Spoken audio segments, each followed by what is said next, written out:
Hi, my name is Hannah Williams, and the event that I volunteered for this semester was a JDRF Walk to Cure Diabetes. This year it was the 21st annual walk, which raised over $600,000 for finding a cure toward type 1 diabetes.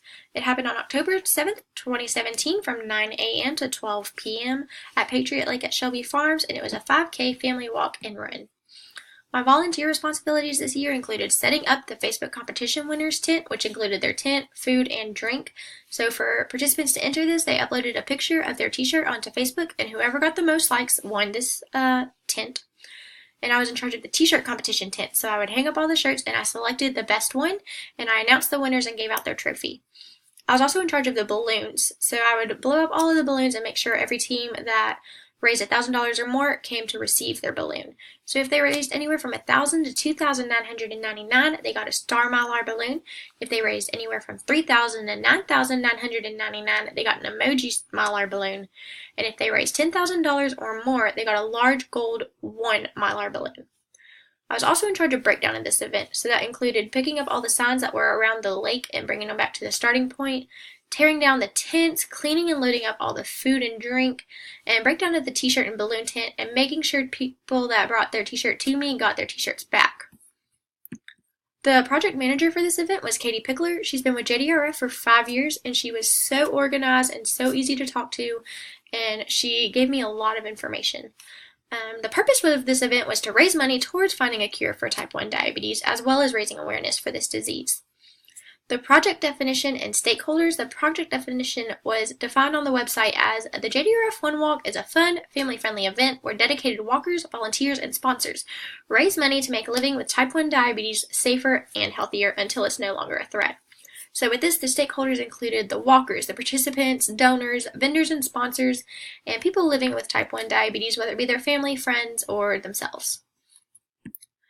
In scope for this project included finding vendors and participants, so people to hand out things and people to walk the event, and finding and securing a location, finding entertainment and food, setup and breakdown of this event, and fundraising and marketing for the event. Out of scope included the fundraising website that they used and individual walk team t-shirts. This would be an example of a change management plan, so I said the sponsor could not provide enough tables, and so we had to go with a new sponsor. Issues and risks for this event include weather. Since the event was outside, we can't control that. Sponsors not showing up or calling ahead. We had a sponsor not show up, and they didn't really tell us until the event started that they were not coming. Not having enough food and not having enough participant t-shirts or balloons to pass out to the people. Not anything else happened, so we were pretty good with that. Resources that we had for the walk were the t-shirts, tables for the vendors and sponsors, food and drink, stage and equipment, the bouncy houses and face paint for the kids, and the balloons that we gave out for how much they raised. The recommendations that I have for this event would be better communication from sponsors to project manager. So that's nothing that the project manager could do, it just the sponsors need to talk to her more. Check events going on at the same time at the park. It wasn't really a big issue, but Memphis was going on at the same time that we had the walk that morning, and it was just kind of crazy having 2 really large events go on at the same place at the same time. And then more signs leading to the event. Since there were 2 big events, you could see a lot of tents everywhere, and it was just kind of confusing to know where exactly to go if you've never been before. And I also recommended coordinating with volunteers before the event. Katie Pickler had to leave early from the event, and so I was put in charge of just about everything afterwards.